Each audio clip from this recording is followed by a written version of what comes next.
Big developments are driving a lot of change in different areas of the Boston region, in some more than others. These are the 5 neighborhoods in one city everyone should be watching right now.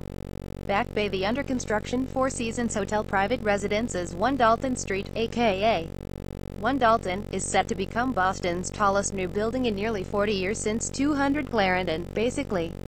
The 740-foot tower, 699 feet at its highest habitable point, is part of a larger complex that will include 160 condos and a Four Seasons hotel. Predictably, perhaps the condo portion has already garnered some titanic sales, including what could be a Boston record. The neighborhood is also due to get a veritable forest of towers above and around Back Bay Station, though that development, which would include improvements to the transit hub itself, is in limbo due to concerns about its potential shadows. East Boston Eastie is one of the busiest neighborhoods in the region in terms of new development. Major new projects include the 200-unit Boston East, which started pre-leasing in September, and the 478-unit Clippership Wharf, the 80-unit condo component of which sold out in 8 weeks earlier this year. And, if Amazon does plunk its second headquarters in Boston, then the smart money's on the old Suffolk Downs racetrack in East Boston. Seaport District. The unfolding Seaport Square development is driving much of the change in the Seaport District. The 23-acre project is still under development, specifically, 12.5 acres slated to include 3,200 residential units, innovation incubation space totaling 2.9 million square feet, a hotel of up to 500,000 square feet, and civic space. Seaport Square is not alone, though, among major projects. There is also the under-construction Echelon Seaport, which is set to have 733 apartments and condos.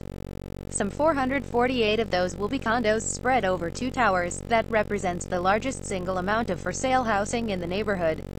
Then, there's the 414-unit 399 Congress Street apartment complex and the under-construction hotel across from the Boston Convention Exhibition Center that is due to have more than 1,000 rooms and the second biggest ballroom in Boston.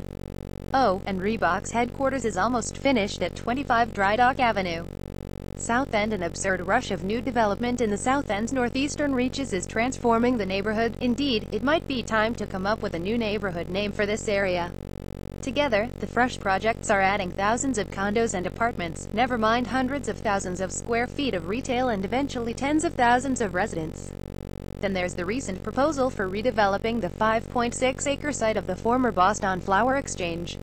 What's now dubbed the Exchange South End would run to nearly 1.6 million square feet and contain 4 new buildings.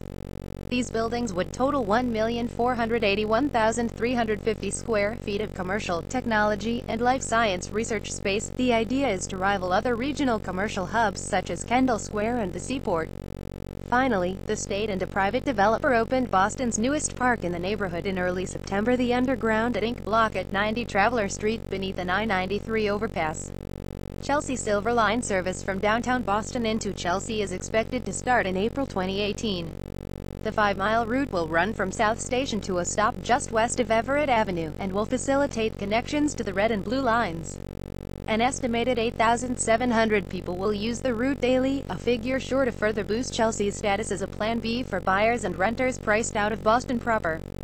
The route will include an exclusive right-off way for Silver Line buses. Once in Chelsea, where there will be 4 stops total. And, as part of the extension, the state will relocate Chelsea's commuter rail station westward and spruce it up quite a bit. Also, there are several small condo projects going up or recently opened in Chelsea, especially in the areas closer to Boston, though with decidedly un-Boston prices.